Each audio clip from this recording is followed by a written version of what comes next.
A, a vida pastoril, então, era uma vida muito comum. Na verdade, a cultura dos israelitas, ela inicia com uma vida pastoril. Abraão, quando sai de Ur dos Caldeus, ele se torna um pastor de ovelhas, né? A riqueza dele se faz a partir do cultivo, da criação, melhor dizendo, de animais. Então ele faz isso mesmo, usando os animais para gerar riqueza e ele poder se manter durante a sua peregrinação. E é interessante porque a forma dele levar a riqueza que ele podia possuir era justamente pelos rebanhos, não tinha outra forma. A Bíblia fala que ele tinha riquezas em ouro e prata, mas com certeza a riqueza mais robusta que ele tinha era dos rebanhos. E isso às vezes era subestimado, mas cultivar ovelhas, ou melhor, criar ovelhas, criar um rebanho ou cabras, era um bom investimento de longo prazo. Era melhor do que tesouro direto naquela época, né? Então você investia ali e era seguro que aquilo ia voltar, de alguma forma, ao longo do tempo. Só que exigia um trabalho, e era inclusive um trabalho, de certo modo, desprezado pelas pessoas, a vida de pastor. Eles achavam que era inferior, o pastor era inferior socialmente, e ele também tinha uma questão de ficar com os animais, e isso ser uma coisa estranha para eles, ruim, né? Mas alguém precisava fazer esse trabalho. A cultura mais presente com o pastoreio eram os beduínos. Os beduínos são indivíduos que existem até hoje, né? Uma etnia que existe até hoje de pastores nômades que perambulam pelo deserto criando seus animais. E eles se tornaram nômades justamente porque havia necessidade naquele clima de buscar um, um local adequado para o rebanho comer, um pasto adequado para o rebanho, e que nem sempre era perto da cidade. Então não adiantava ficar perto da cidade, porque eles precisavam em algum momento sair buscar alimento para o seu rebanho. E aí o rebanho se tornava uma prioridade, um estilo de vida. Cuidar do rebanho era algo que realmente impactava a vida daquele pastor. Ele não podia se conectar à cidade da mesma forma que as outras pessoas, porque ele devia estar disposto a deixar a sua vida urbana para poder ir aonde fosse necessário cuidar das suas ovelhas. Então, se ele precisasse viajar por dias atrás de pasto, ou indo de pasto em pasto, até que viesse uma época melhor, ele tinha que fazer isso. Então, os pastores nômades nos beduínos e os fazendeiros eram figuras bem diferentes, porque os fazendeiros ficavam assentados ali, próximos à cidade, e eles tinham um local fixo, né? E as criações, como de porcos, por exemplo, elas não tinham necessidade de andar atrás de pasto. E algumas outras criações também, além daqueles que plantavam. Esses, então, ficavam ali assentados. E existia uma rixa, era muito comum uma rixa entre os fazendeiros e os criadores de animais, os pastores de rebanhos. E aqui eu estou falando de rebanhos de gado de todo tipo, né? Não só ovelhas, não só cabras, mas ovelhas, cabras e outros animais de maior porte. E essa rixa se reflete, por exemplo, na história de Caim e Abel, ou talvez justamente essa história venha a gerar a grande rixa que existia histórica entre fazendeiros e pastores.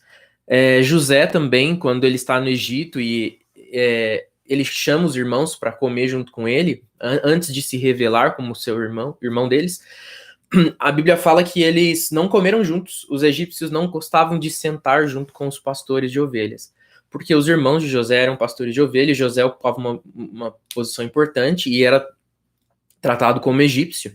Então os egípcios sentavam separados, eles achavam realmente que não existia possibilidade de se comunicar e de sentar à mesa com o pastor, porque havia uma inferioridade social, não era só uma questão de gosto, era uma inferioridade social.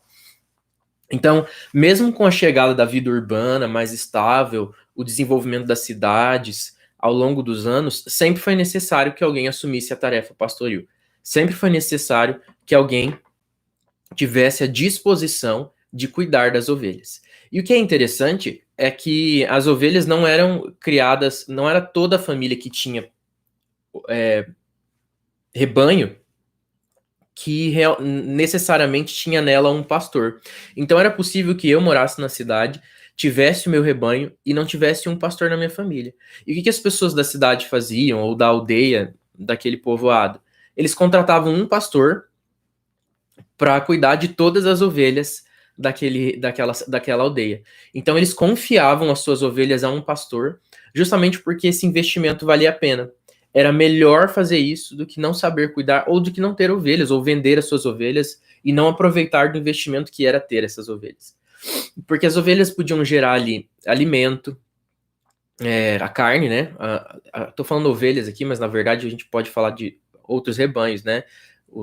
Os cordeiros, as cabras, geravam leite, as ovelhas, carne, a própria pele para vestir roupas e usar as roupas quentes que eram feitas com as peles dos animais.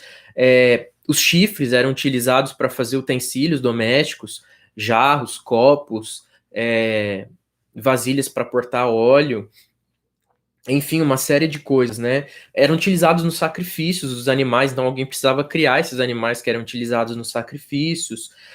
Várias utilidades. A lã que vinha das ovelhas, aí era utilizada para roupas e para outras coisas também, né? Era afiada para fazer tapetes, enfim, uma série de coisas para casa. Então os animais, eles tinham grande utilidade. Então ter esses animais era certeza de um retorno através do que eles podiam gerar, um retorno financeiro direto.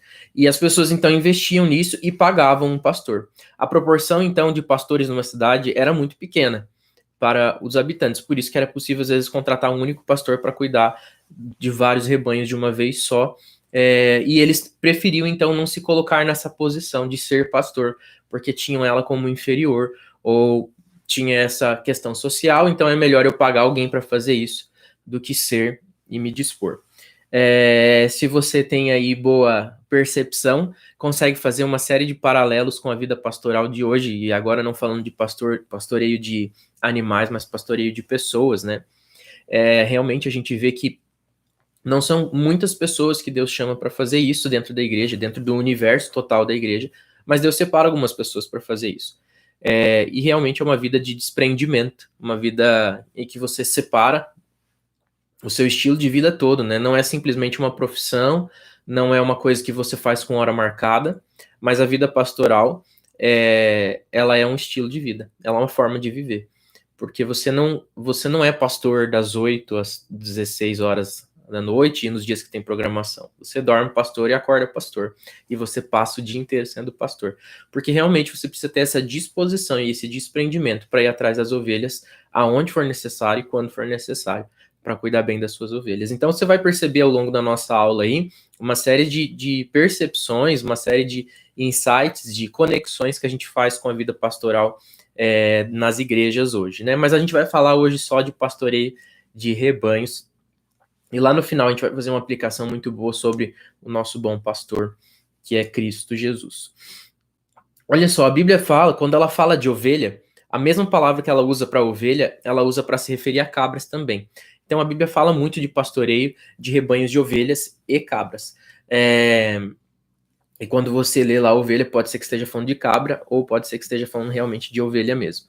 Era muito comum que as pessoas mantivessem cabras, porque elas rendiam muito em leite. Uma cabra sozinha podia dar até 3 litros de leite por dia. Então ter um rebanho gerava muito leite. E era comum que às vezes eles recolhessem uma cabra para dentro de casa, e ela virava um bichinho de estimação. E ela virava o bichinho da família que gerava leite. Então as pessoas se apegavam a ela como um bicho de estimação, mas ao mesmo tempo ela servia para gerar o leite da família diariamente. E as outras, então, iam junto com o rebanho e eram levadas pelo pastor para poder fazer o rebanho crescer, para serem alimentadas e cuidadas com todo o rebanho, e aí fazer o rebanho crescer, se reproduzir e gerar, então, esse leite para ser vendido no mercado e para as pessoas à volta ali na aldeia. Esse leite era utilizado para fazer iogurte e queijo, muito comum naquela época também. E embora a carne fosse inferior da carne do cordeiro, por exemplo, a carne da cabra, ela era o suficiente para fazer uma boa refeição. E aí nós vamos para o nosso primeiro texto bíblico de hoje, que é Lucas, capítulo 15, versículo 29. E eu vou convidar você para abrir junto comigo. Mantenha a sua Bíblia por perto durante toda a nossa aula, para que você consiga acompanhar todos esses nossos passos aí pela Bíblia, né? Lucas capítulo 15.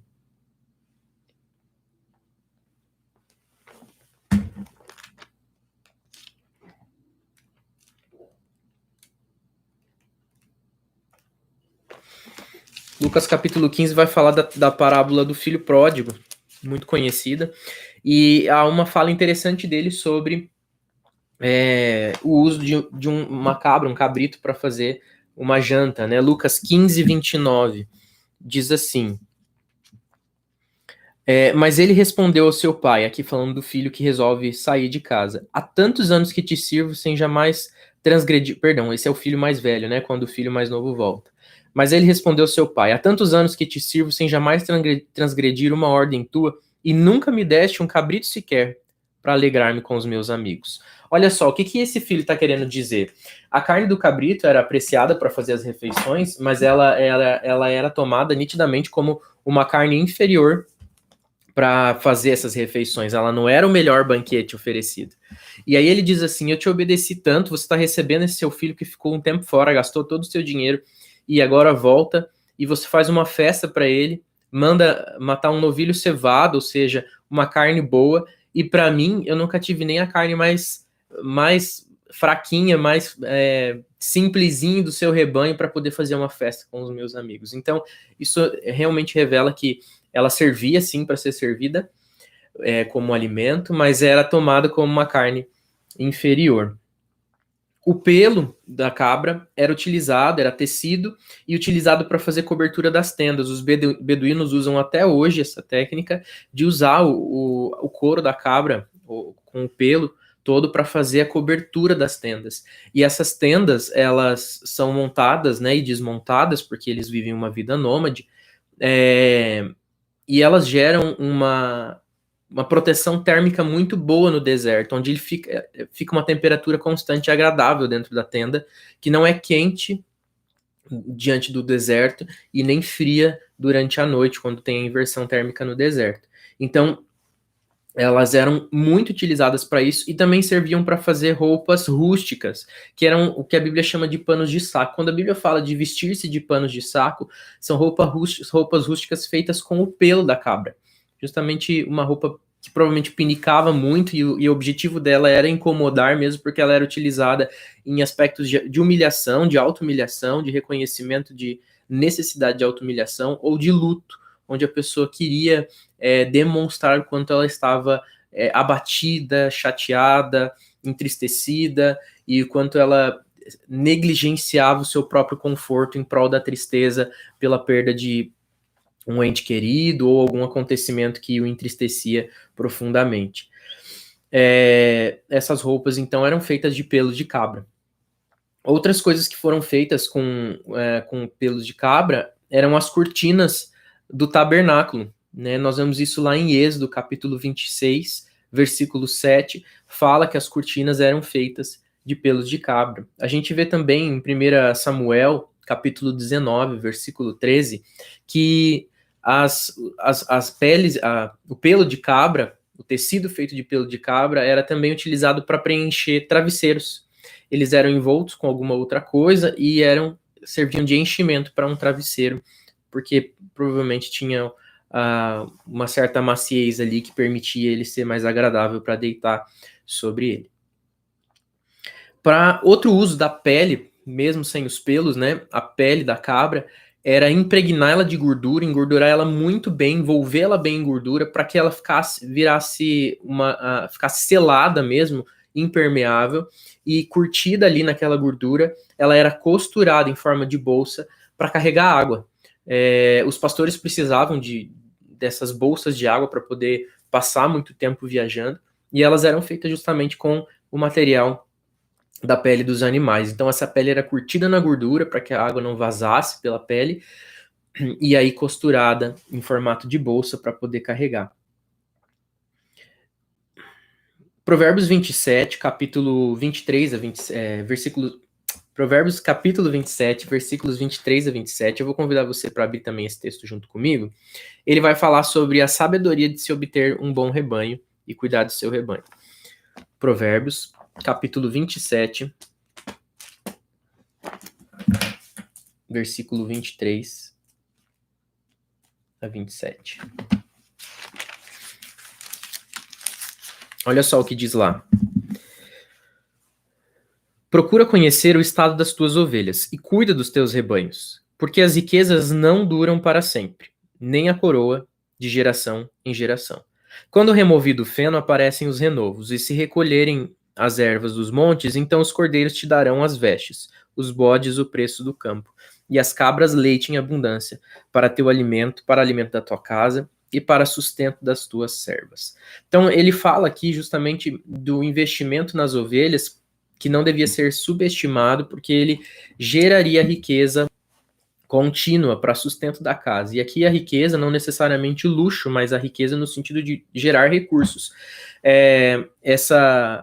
Ele fala que a coroa não dura para sempre, né? Porque as riquezas de outras fontes podiam passar, mas a riqueza dos rebanhos era uma riqueza que permanecia, porque um rebanho durava, ele mesmo se pagava pela riqueza que gerava. O rebanho se reproduzia e podia aumentar, então era uma riqueza que realmente tinha fundos, né? Tinha da onde permanecer, perpetuar-se, diferente de uma riqueza talvez vinda de uma posição social, até mesmo de uma herança que podia ser exterminada com facilidade se não fosse bem cuidada. Agora, um rebanho não, ele tinha uma tendência de gerar riqueza, e é isso que Provérbios fala aqui, se atente para aquilo que pode permanecer, não aquilo que só encanta os olhos, como uma coroa, por exemplo, aqui ele utiliza, né? Então era comum as pessoas terem seus rebanhos cuidados por um pastor terceirizado, um serviço terceirizado de pastoreio, e eles confiavam as suas ovelhas a esses rebanhos. Diversas raças existiam, e raças antigas, e existe uma curiosidade sobre essas raças, é que uma delas tinha uma cauda grossa e bem gordurosa, né, bem gorda, que era frita e usada como um alimento. E isso a gente vê lá em Êxodo 29, Levítico 3:9 também fala sobre isso, mas eu vou abrir com vocês aqui Êxodo 29 e 22. Então eu citei Levítico 3:9, que nós não vamos ler aqui, mas você pode anotar aí se quiser, e Êxodo 29, 22. É o que nós vamos ler aqui. E ele fala dessa cauda gorda utilizada. Diz assim: depois tomarás do carneiro a cauda gorda, a gordura que cobre as entranhas, o redenho do fígado, os 2 rins, a gordura que está nele e a coxa direita, porque é carneiro da consagração. Aqui ele está falando de uma oferta, né, de um sacrifício, uma cerimônia de sacrifício que era feito, e era utilizada a cauda também da ovelha, essa raça de ovelha que tinha uma cauda gordurosa, uma cauda gorda e larga, que servia de alimento e servia também como parte do sacrifício. Muito bem, a tarefa de um pastor realmente não era uma tarefa fácil. No período de primavera, logo depois das chuvas, os fazendeiros podiam, então, levar a ovelha para comer perto da cidade, porque as chuvas traziam essa relva mais verde próximo da cidade. E logo após as colheitas, também era possível que os rebanhos fossem levados para comer os restos da colheita que caíam no chão. Era permitido que fizesse isso. Então, enquanto havia essas possibilidades, os rebanhos ficavam próximos à cidade. Mas quando vinham tempos mais difíceis, era necessário que o pastor se locomovesse a outros locais em busca de água, em busca de locais mais verdes. A gente vê isso expresso no Salmo 23, por exemplo, no versículo 2, quando fala das águas tranquilas, da busca pelas águas tranquilas, porque eram locais onde próximo havia relva mais verde. E geralmente podiam ficar próximos à cidade, mas em algum momento ia esgotando, esses rebanhos iam consumindo essa relva verde, e eles precisavam buscar então novos pastos verdes próximos a outras fontes de água, para que as ovelhas pudessem se alimentar. E isso então tornava a vida de pastoreio distante da cidade e uma vida de viagem, uma vida longe de uma casa fixa. Embora eles pudessem então levar consigo uma cabana, eles se sujeitavam a ficar no relento dia após dia, e às vezes à noite também. Não era com certeza uma vida confortável. E eles buscavam então isso. Outra forma de buscar água para as ovelhas, se não fosse nas fontes naturais, quando elas secavam diante do forte calor, do período de calor e do sol no deserto, era através dos poços, os poços cavados, né, as fontes de água mais da terra, subterrâneas. Então, eles iam até esses poços e usavam essa água. E há um episódio interessante, narrado lá em Gênesis, capítulo 29, abra comigo lá em Gênesis, capítulo 29, onde fala de Jacó perambulando e indo atrás de alguém conhecido, e ele chega até próximo da casa de Labão, o seu tio. E o capítulo 29, nos versículos 1 a 10, vai narrar justamente o que estava acontecendo ali com Jacó, enquanto ele chegava perto do local onde estava o seu tio. E ele fala assim, Gênesis 29, 1 a 10, eu vou ler. Pôs-se Jacó a caminho e se foi à terra do povo do Oriente. Olhou, e eis um poço no campo, e 3 rebanhos de ovelhas deitados junto dele, porque daquele poço davam de beber aos rebanhos. E havia grande pedra que tapava a boca do poço.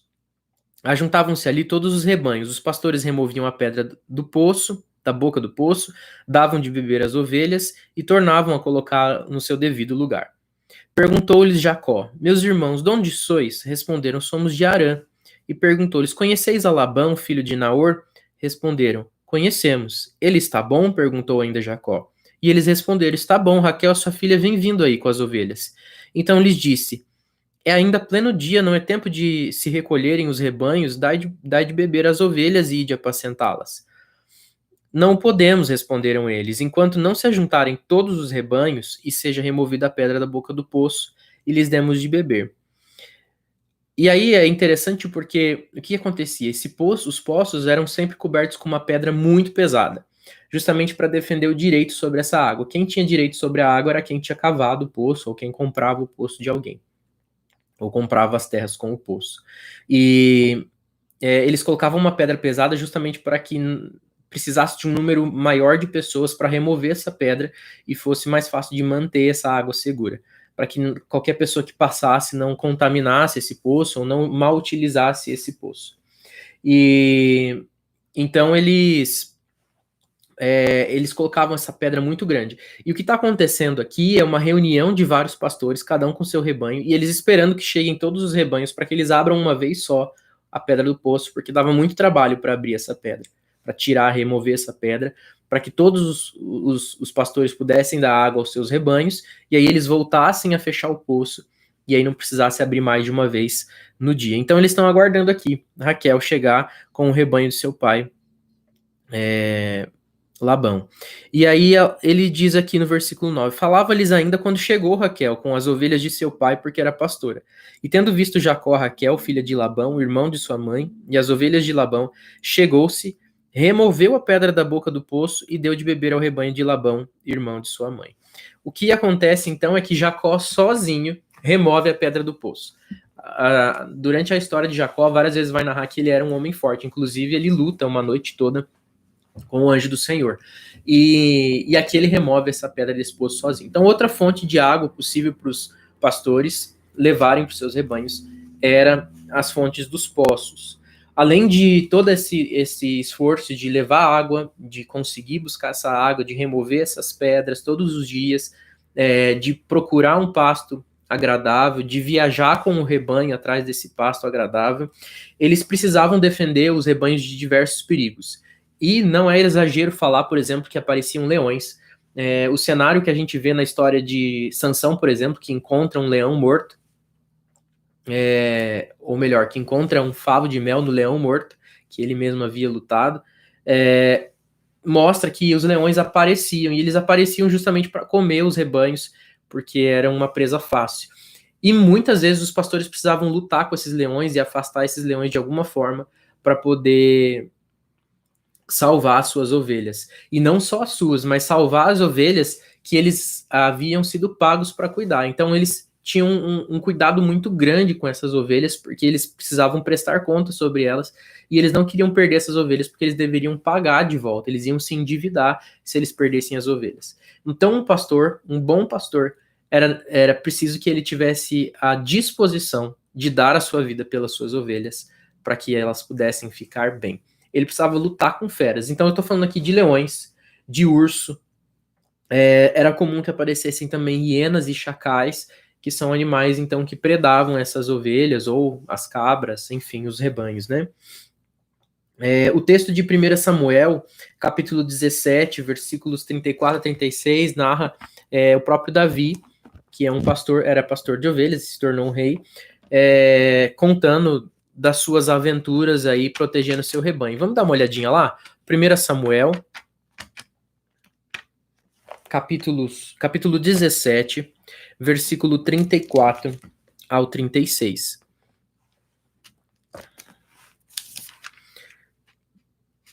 Respondeu Davi a Saul: Teu servo apacentava as ovelhas de seu pai, quando veio um leão ou um urso e tomou um cordeiro do rebanho.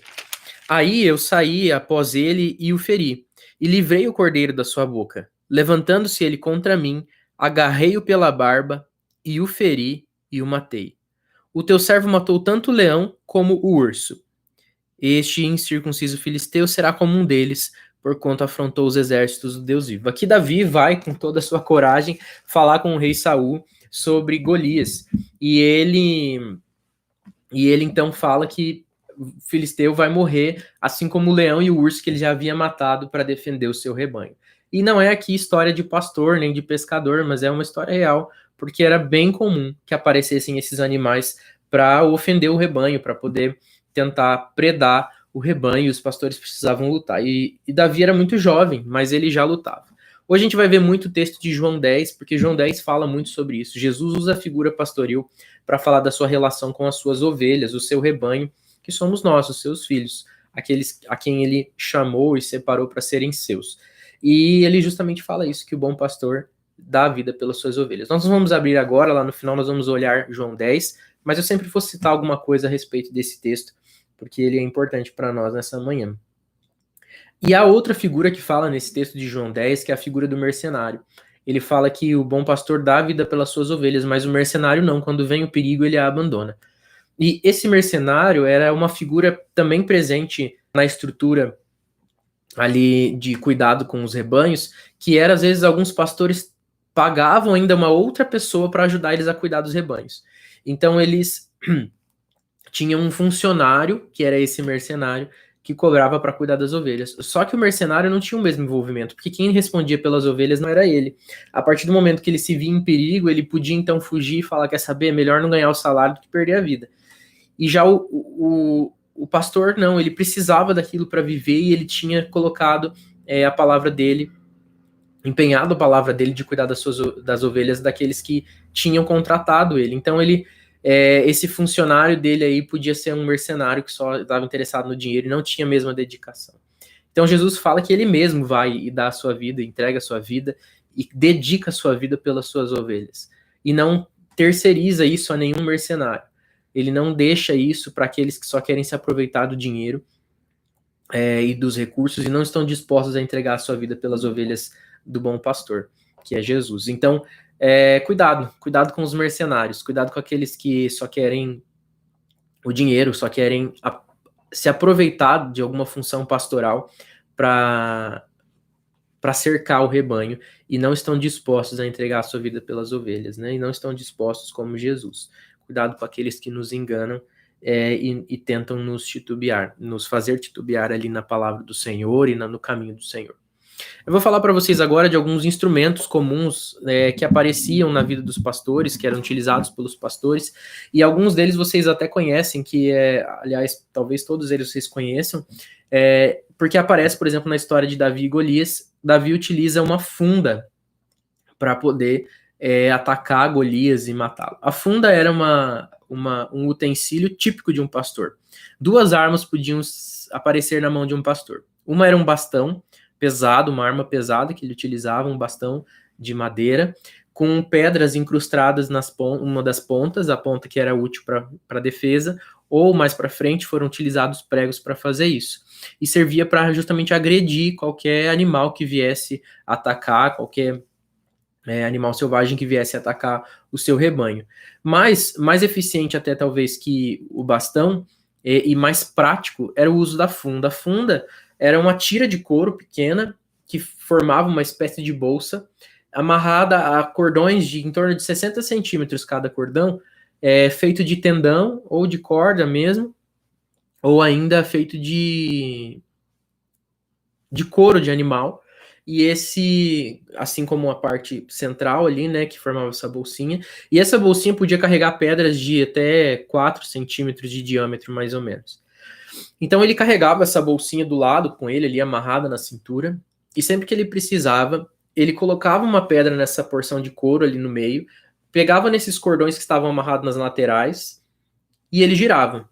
E ao girar, ele mantinha o controle sobre um dos fios, uma das cordas, um dos tendões ali, e ele soltava. Quando ele soltava, ele conseguia direcionar o arremesso dessa pedra, e podia ser um arremesso com um bom treino, era um arremesso muito bem feito, podia matar um animal ou assustar um animal que quisesse atacar as ovelhas. Então ele conseguia fazer isso à distância, era comum que eles praticassem isso justamente para ter uma mira mais aguçada e conseguir em um tiro, 2 tiros, resolver o problema e não desperdiçar ali a pedra e nem tempo, porque quanto mais ele demorasse para fazer essa ofensiva, mais facilmente ele perderia uma ovelha. Então eles utilizavam a funda para atacar esses animais, mas existia um outro uso da funda que não era para machucar, mas para orientar. A funda também podia ser utilizada para quando uma ovelha se desgarrasse ou se desviasse do conjunto do rebanho, ele jogava uma pedra à frente da ovelha e ela se assustava e podia então retornar ao caminho de novo. Então ele utilizava essas pedras para ir não jogar na ovelha, mas à frente da ovelha, para que isso tornasse ela o caminho. Para que isso fizesse com que ela retomasse o caminho com o resto do rebanho. Às vezes a gente vê algumas pedras na nossa frente que são jogadas para a gente levar um susto e lembrar qual é o nosso caminho certo. Porque às vezes a gente quer se desviar e fazer as coisas do nosso jeito. E daí Deus manda alguns obstáculos para que a gente possa, no tratamento, através desse obstáculo, perceber que nós sozinhos não podemos nada. Mas o bom pastor está sempre nos trazendo de volta para perto de si. Graças a Deus por isso, né? Ele corrige a quem ama e a quem são seus filhos. Então, se ele tem jogado pedras na nossa frente, é porque ele deseja nos ver perto dele, perto do seu rebanho, sob o cuidado constante do seu amor. Uma ovelha que tivesse cansada era sempre carregada nos ombros. Lucas 15, 4 a 5 fala disso, fala da ovelha perdida, né, a parábola da ovelha perdida, e fala que o pastor que quando encontra essa ovelha, tendo 100 ovelhas, perde uma delas, quando ele encontra, ele coloca ela nos ombros e então carrega ela de volta para junto do aprisco, para junto do rebanho. Ela sempre era procurada, uma ovelha sempre nunca era negligenciada. Se ela se perdesse, o pastor ia atrás da sua ovelha. E a gente vai ver que existia uma relação de cumplicidade muito forte entre o rebanho e o seu pastor. Abra comigo lá no Salmo 119, no último versículo desse Salmo, no versículo 176, Salmo 119, 176, eu citei também antes Lucas 15, 4 e 5 da parábola, mas agora nós vamos ler Salmo 119, 176, que fala assim: ando errante, como ovelha desgarrada, procura teu servo, pois não me esqueço dos teus mandamentos. Essa expressão do salmista é justamente utilizando essa figura, que a ovelha desgarrada vai ser procurada, ela vai ser encontrada. E ele fala, me procura, Senhor, porque eu ainda amo seus mandamentos, mas às vezes eu ando como ovelha desgarrada. Então me traz de volta, me procura. Um pastor dedicado, ele sempre procurava a sua ovelha, ele nunca negligenciava a sua ovelha. Outro texto que fala sobre isso é Isaías, capítulo 53, versículo 6. Isaías 53, 6. Outro utensílio, além do bastão e da funda, era o cajado. O cajado aparece aí no Salmo 23, né, um salmo conhecido, aparece, fala, a tua vara, o teu cajado, ou o teu bordão, ali são expressões tanto para o bastão, quanto para o próprio cajado em si, um de defesa e outro de cuidado e orientação. O cajado, ele podia ter em torno de 2 metros, era realmente uma vara longa que o pastor usava para poder se apoiar e caminhar melhor, principalmente porque às vezes ele subia lugares mais difíceis, mais íngremes, mais rochosos com as suas ovelhas, e ele precisava então de algum apoio, e ele utilizava esse cajado como um apoio para ele andar melhor. Além disso, ele podia ser curvado na ponta para poder justamente encaixar no pescoço das ovelhas e puxá-las de longe, alcançá-las para poder guiar elas pelo local correto, ou mesmo quando eles fossem retos, ele podia utilizar para dar pequenos tapinhas na ovelha para que ela pudesse, então, ser orientada de volta no caminho. Era utilizada também para contar as ovelhas no fim do dia. As ovelhas eram levadas para um local no fim do dia, se elas estivessem perto da aldeia, existia um lugar chamado redil, nós vamos falar do redil daqui a pouco, e elas eram conduzidas para esse redil e passavam por debaixo da vara. A vara, esse cajado, era utilizado para uma contagem das ovelhas. Então ele colocava essa vara ali sobre a cabeça e elas passavam por debaixo e ele podia ir contando e controlando a passagem delas, para que não passasse mais de uma, para que elas não se embolassem. Então geralmente era uma passagem estreita e baixa, justamente para que ele tivesse tempo de contar todas essas ovelhas e ter certeza que elas passaram. E Ezequiel utiliza essa expressão para falar do povo de Israel que voltaria para o Egito, e que nem todos passariam pela vara e seriam contados entre aqueles... eu falei Egito, exílio, né? Do exílio na Babilônia. Eles não seriam, nem todos retornariam, somente aqueles que permanecessem leais. Abra comigo lá em Ezequiel e a gente vai dar uma olhadinha nesse texto que fala sobre isso. Ezequiel capítulo 20.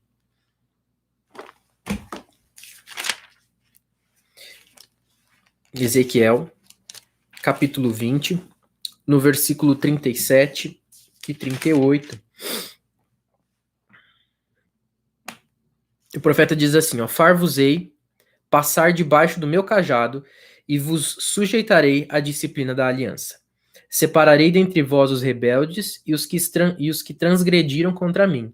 Da terra das suas moradas eu os farei sair, mas não entrarão na terra de Israel, e saberei que eu sou o Senhor. Então só passaria por debaixo do cajado, ou seja, seria contado como ovelha, aqueles que permanecessem fiéis ao Senhor. É isso que diz Ezequiel. Então, usando essa figura pastoril, eles conheciam muito bem essa realidade e entendiam o que o profeta estava querendo dizer ali. Outro utensílio que os pastores utilizavam era um alforje. O alforje era uma segunda bolsa de couro. A primeira era a funda, né, essa bolsa de couro que eles colocavam a pedra ali para girar, mas ela era muito pequena. E o alforje não, ele já era uma bolsa maior que servia para carregar os alimentos que um pastor precisaria ao longo da sua viagem, ao longo dos dias de viagem, quando ele se separasse da cidade, né? Ele precisava de mantimento, então ele carregava esse mantimento dentro desse alforje, dessa bolsa de couro, e aí ele então podia comer ao longo dos dias mais de uma vez. Nós vimos que em 1 Samuel, capítulo 17, versículo 40, fala que Davi utilizou o seu alforje para colocar as pedras. Vamos dar uma olhadinha lá também? 1 Samuel 17, 40. Quando Davi vai lutar contra Golias, ele enche o seu alforje de pedras.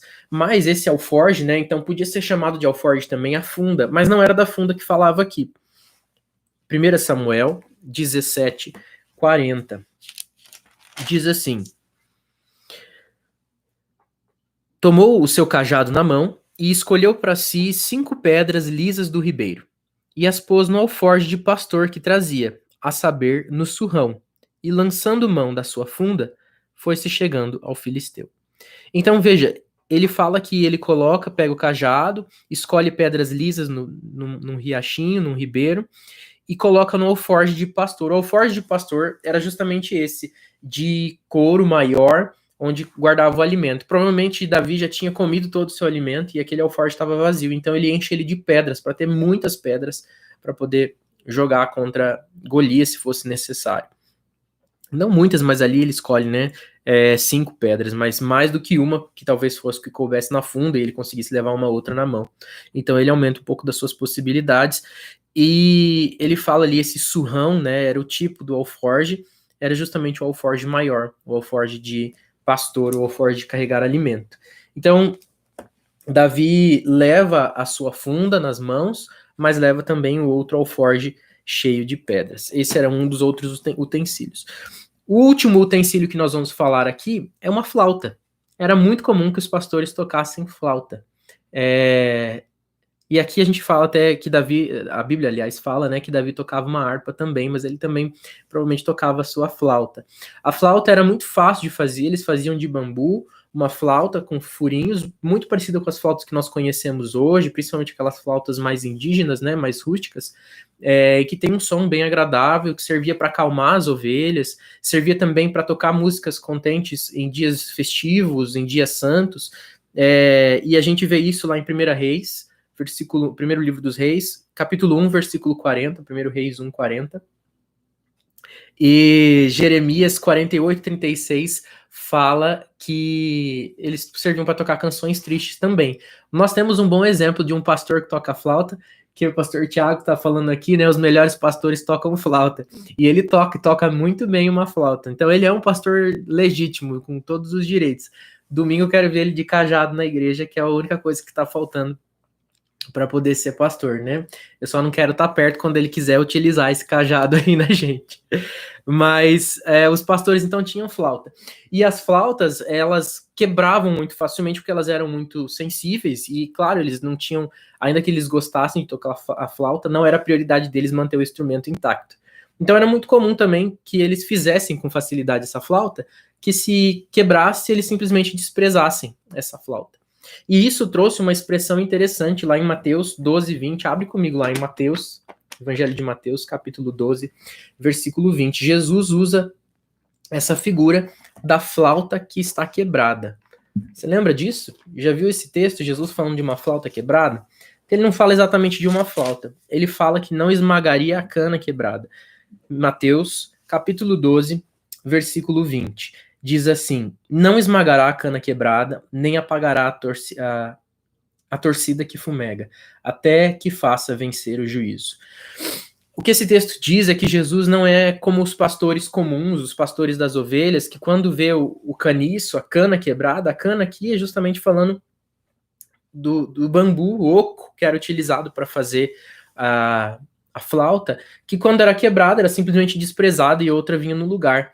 Jesus não, ele é aquele que pega as coisas que estão quebradas e as faz de novo. Ele restaura vidas, ele renova a vida das pessoas. Ele não vai esmagar e desprezar a cana que está quebrada. E meu irmão, a cana quebrada sou eu e você.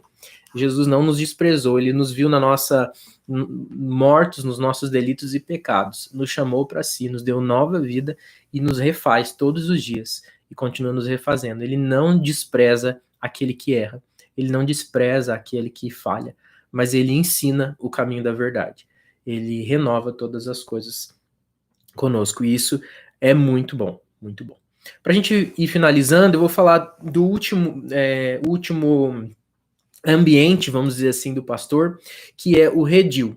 O redil era o local onde ele protegia o seu rebanho no final do dia. No final do dia ele precisava recolher esse rebanho em algum lugar. Então imagine você que se ele estivesse perto da cidade, esse redil era um lugar fixo, era na verdade um curral. E esse curral era uma construção bem feita, um prédiozinho baixo onde as ovelhas se escondiam e que tinha uma extensão de um cercado ao ar livre, onde elas podiam passar ali parte do dia com maior liberdade. Esse cercado era um pequeno muro feito para proteger as ovelhas ali, mas elas ficavam recolhidas dentro desse curral.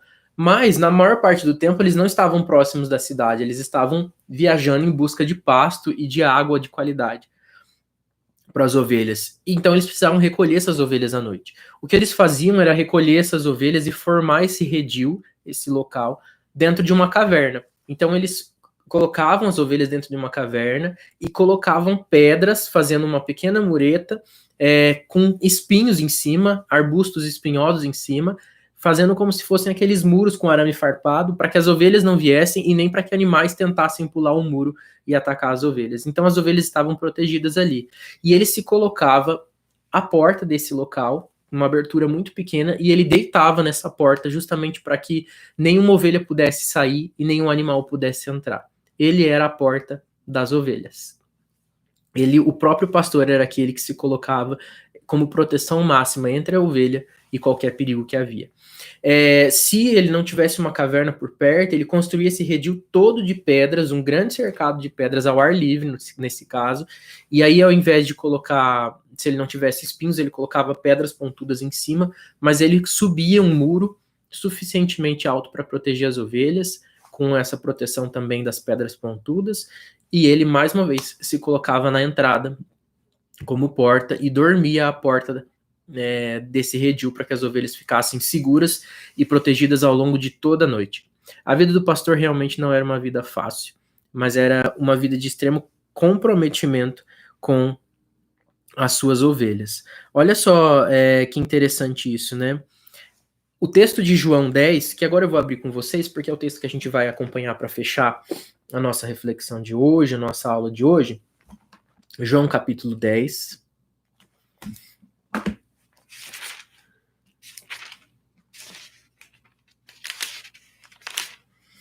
Fala sobre o bom pastor. Vamos ler juntos? João capítulo 10, a partir do versículo 1.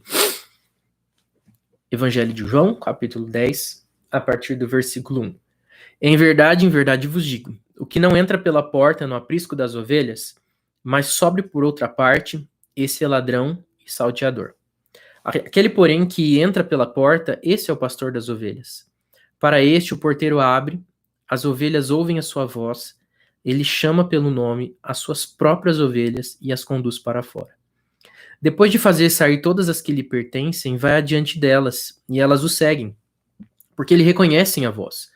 Mas de modo nenhum seguirão o estranho. Antes fugirão dele, porque não conhecem a voz dos estranhos. Jesus lhe propôs esta parábola, mas eles não compreenderam o sentido daquilo que Jesus lhes falava. Vou até aqui, por enquanto. Existia a prática dos ladrões de ovelhas, era justamente se aproximar do curral e pular o muro. Um deles entrava, né, eles iam em grupo, um deles entrava, matava o maior número de ovelhas possível e ia jogando para o lado de fora para que os seus cúmplices, os seus comparsas, pudessem levar essas ovelhas. Eles nunca entravam pela porta, porque na porta estava o pastor. Então eles justamente utilizavam do muro. E é isso que Jesus está falando aqui, que o ladrão, o salteador, é aquele que vem, pula um muro e leva as ovelhas, e rouba as ovelhas. Ele não vem pela porta da frente. Ele vem sempre de maneiras escusas, penetra no meio do rebanho e engana as ovelhas. A gente precisa ter cuidado também com esses falsos profetas ou essas pessoas que se infiltram no nosso meio para minar o rebanho de Cristo. Outra coisa importante que ele fala aqui é sobre o reconhecimento da voz. Às vezes parece exagerado, mas não era. As ovelhas realmente reconheciam com muita facilidade a voz do pastor, porque eles passavam muito tempo juntos. O pastor passava talvez mais tempo com as ovelhas do que com sua própria família. E ele criava uma proximidade tão grande com essas ovelhas que mesmo que aos olhos de qualquer um elas pudessem parecer iguais, ele conseguia distinguir cada uma delas. E o ofício precisava dessa confiança, porque as pessoas davam as suas ovelhas para alguém cuidar, sabendo que esse mesmo pastor podia estar cuidando de outros 3, 4 rebanhos. E como saber que ele não misturou as ovelhas? Porque eles sabiam que os pastores conheciam bem cada uma das ovelhas. Então, quando eu confiava o meu rebanho para ser cuidado por um pastor, eu sabia que ele saberia no final do dia distinguir quais eram as minhas, quais eram os do meu vizinho e quais eram os do outro vizinho. Porque eles realmente sabiam. E era comum eles atribuírem, inclusive, nomes a elas a partir das suas características, a partir do seu comportamento. Ele nomeava as suas ovelhas para poder cuidar bem delas. Ele sabia exatamente quais eram, como elas eram. E quando ele falava com elas, elas atendiam a sua voz, porque elas conheciam o seu pastor pela voz, só de ouvir a sua voz, pela proximidade que eles tinham um com o outro ali nessa relação. Quanto mais nós caminhamos com Jesus, o nosso bom pastor, mais facilmente a gente reconhece sua voz.